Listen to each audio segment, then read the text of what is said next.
Channel Karam, Kali Aja Seram adalah sebuah channel gudannya cerita horor, kisah nyata, dan pengalaman horor teman-teman kita. Dari Sabang sampai Merauke. Siapkan handsfree, matikan lampu, pejamkan mata, agar kalian bisa merasakan sensasi horornya. Ingat, jangan lupa kunci pintu dan jendela, siapa tahu mereka ada di sana.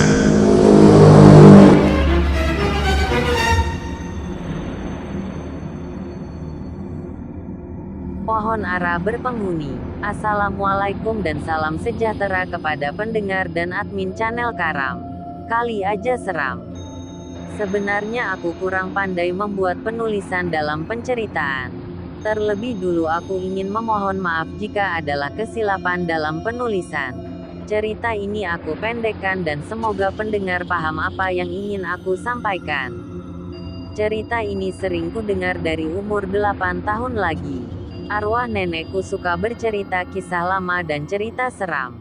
Dulunya kampung kami rumah terlalu jauh jaraknya. Di belakang rumah kami ada sepohon pokok ara. Tengok pun memang nampak seram. Cerita bermula. Masa bapakku pulang dari kerja larut malam. Basikalnya terasa berat bila dikayuh. Bagai ada sesuatu yang menumpang. Pada masa itu ibu sedang syarat hamil 8 bulan. Bapak pulang bermandikan peluh. Sebaik sampai depan rumah, basikal terasa ringan. Bapak berasa amat pelik sebab tayar basikal tidak pancit tetapi bila mengayuh terlalu berat. Angin sejuk berlalu. Seram sejuk Bapak rasakan. Bertalu-talu Bapak ketukkan pintu. Kebetulan arwah nenek pula bangun sebab nak ketandas. Maka neneklah yang membuka pintu. Bapak terus masuk dan segera menyimpan barang peralatan kerjanya di atas meja dan mengambil tuala untuk mandi. Ketika itu suara anjing mendayu-dayu. Rumah bagaikan digoncang. Dinding rumah bagai dicakar. Atap rumah pula bagai ditikam batu. Sesudah mandi Bapak terus masuk ke dalam bilik. Ibu menegur dari dalam kelambu. "Sayang, siapa sebelah sayang?" Lirik mata ibu melihat dengan cahaya api pelita. Bapak kerunsingan dan meremang bulu. Dengan tiba-tiba api pelita terpadam dan rumah pula sekali lagi bergoyang. Terdengar hilayan ketawa mengilai-gilai terbang mengelilingi rumah dan mujurlah masa itu kami tidur dengan nyenyak. Bapak dan ibu tidak dapat melelapkan mata sebab bunyi hilayan itu semakin kuat. Khawatir kami akan terbangun. Nenek bangun dengan lantas menabur garam di sekeliling rumah. Entah apa yang arwah bacakan sehingga hilayan ketawa itu perlahan-lahan menjauh. Keesokan harinya Bapak tidak turun kerja karena ibu mengalami pendarahan. Ketika itu kampung kami hanya mengharapkan bidan kampung untuk menyambut kelahiran. Karena ketika itu juga orang kampung masih lagi mempercayai kepercayaan adat lama. Bapak membawa bidan kampung untuk melihat ibu dan kandungannya. Nasib tidak terlambat. Bidan mengatakan penghuni pokok ara meminta penggeras untuk tidak mengganggu bayi yang dalam kandungan ibu. Bapak segerakan pemujaan bersama-sama orang tua di kampung. Arwah nenek pula membantu menjaga ibu yang lemah ketika itu. Hari menjelang hari dan masa untuk ibu melahirkan semakin dekat. Syukurlah ibu selamat melahirkan adik perempuan kami yang kelima. Tiba-tiba kampung kami dikejutkan dengan kedatangan sepasang suami istri dari kampung seberang. Kedatangan mereka adalah untuk memohon dengan ketua kampung bagi mendirikan sebuah pondok untuk menginap sementara karena katanya mereka jenis menggembara. Kebetulan masa itu sebelah rumah kami ada tanah kosong. Ketua kampung bersetuju dengan permintaan mereka tinggal di kampung kami. Seandainya mereka tidak takut untuk tinggal di situ karena pokok ara sememangnya kami sekampung ketahui tidak menyukai orang luar bertapak di kawasannya. Suami istri tersebut tersenyum dan mengangguk tanda setuju. Pondok didirikan dengan begitu lancar. Bapak bertambah keheranan karena ketika Bapak mendirikan rumah kami banyak perkara yang berlaku. Tapi tidak pula berlaku apa-apa kejadian atau gangguan terhadap sepasang suami istri itu. Menjelang malam, kedengaran sepasang suami istri itu mengaji Al-Quran. Teriakan disambut teriakan. Hilayan yang menggerunkan kedengaran dari pokok ara. Bagaikan sengit pertarungan. Atap rumah kami berterbangan disebabkan gangguan tersebut. Tiba-tiba tidak lama kemudian tiada lagi kedengaran bunyi-bunyi tersebut. Arwah nenek melatah karena terkejut pintu rumah diketuk. Bapak beranikan diri untuk membuka pintu. Rupa-rupanya suami istri itu yang datang ke rumah. Mereka menyampaikan pesanan agar seloknya pokok ara itu ditebang dan suami istri itu akan turut membantu sepanjang proses itu nanti. Orang kampung bersepakat untuk menumbangkan pokok ara tersebut karena rata-rata penduduk kampung juga turut berasa ketakutan karena diganggu ketenteraman. Hari dinantikan telah tiba. Orang-orang kampung telah berkumpul. Tiba-tiba, perkara pelik juga terjadi. Belum sempat pokok ara itu ditebang, tanah runtuh mengelungsur menarik pokok ara itu dan terus ditelan sungai. Suami istri itu memaklumkan bahwa penghuni pokok ara itu telah membawa balik rumahnya ke alam mereka. Semenjak itu, kami sekampung maupun kami yang duduk berhampiran bekas pokok ara itu tenang tidak diganggu lagi. Manakala sepasang suami istri itu berlalu pergi tanpa kami sadari. Sekian cerita ringkas daripada aku.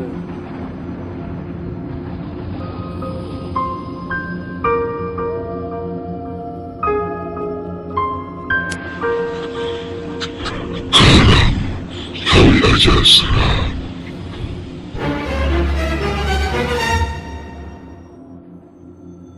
Wanita di lorong rumah sakit selalu begini. Setiap pulang sekolah, aku harus melewati sebuah lorong yang gelap sendirian di ujung jalan kota Sakurayami. Aku sebenarnya tidak suka lewat lorong tersebut. Tapi apa boleh buat? Langit sudah memerah dan matahari sedikit lagi akan menghilang. Aku harus cepat sampai di rumah. Kalau tidak aku bisa kena omel mama. Hati-hati. Ya, Shiro. Ucap temanku yang jalannya berbeda denganku sambil memberi lambaian tangan lembut. Aku tersenyum. Iya. Gelap sekali. Keluhku ketika aku tepat berdiri di depan mulut lorong tersebut. Aku mencoba untuk memberanikan diri dengan cara menarik napas dalam-dalam dan langsung berlari tak memikirkan apapun yang terjadi.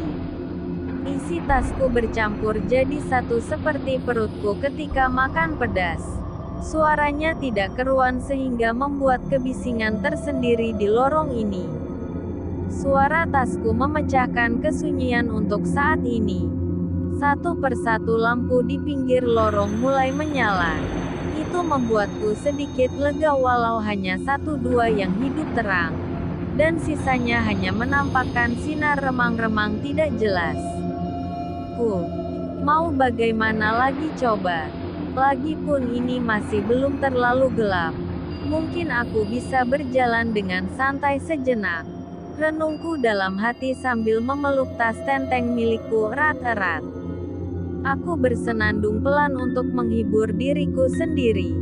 Menyanyikan beberapa lagu Jepang atau sekadar mengangguk-anggukan kepalaku seirama dengan lagu yang berputar di otak.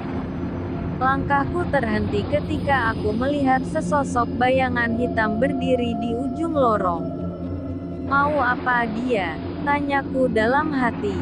Bayangan tersebut makin jelas di penglihatanku. Memperlihatkan sesosok wanita dengan jubah berwarna hitam sempurna menutup sebagian wajahnya.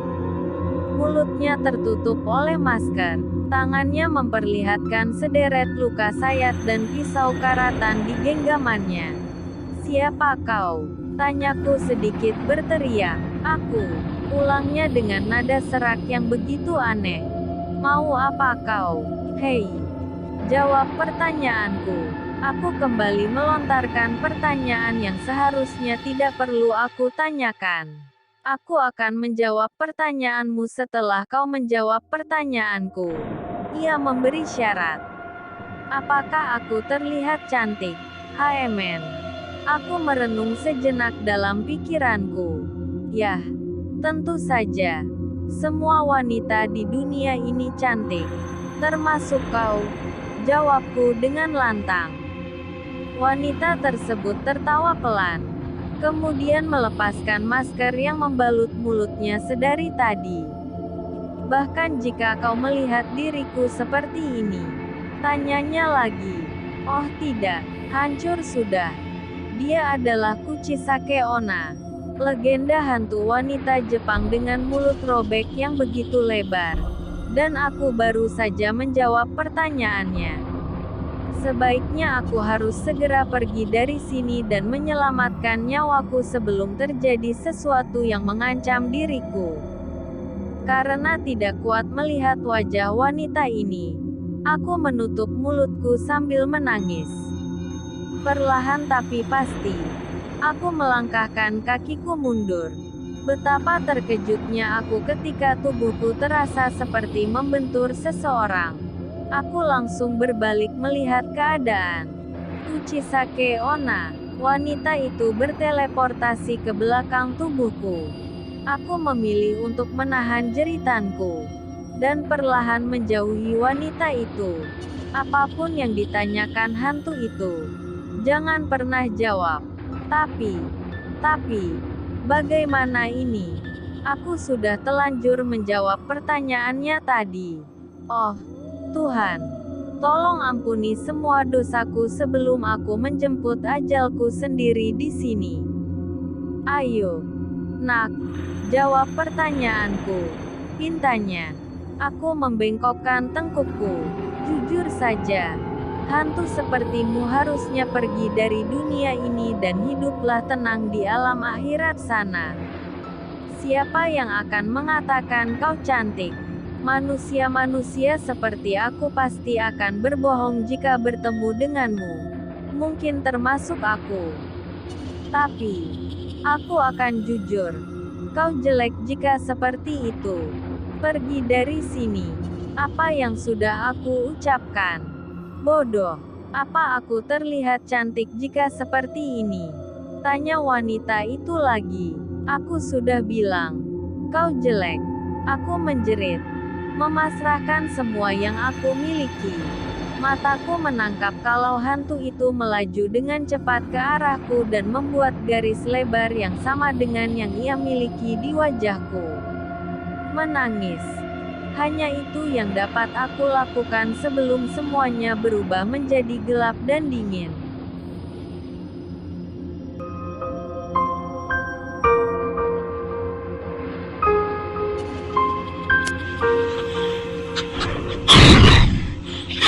Seram.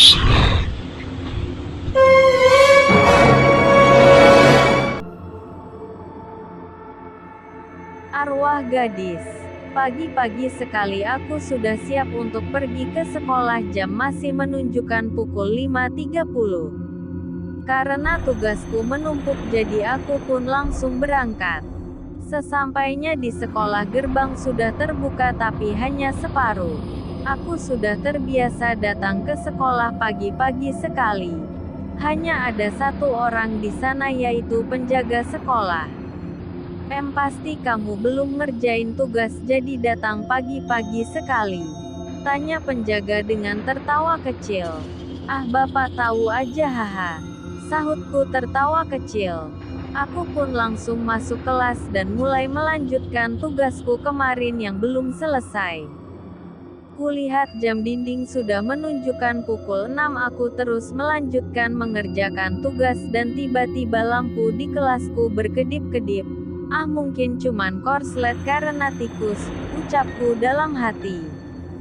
Dan tak beberapa lama aku mencium bau busuk di dalam kelasku. Suasana menjadi menyeramkan. Tetap ku beranikan diriku untuk fokus mengerjakan tugas.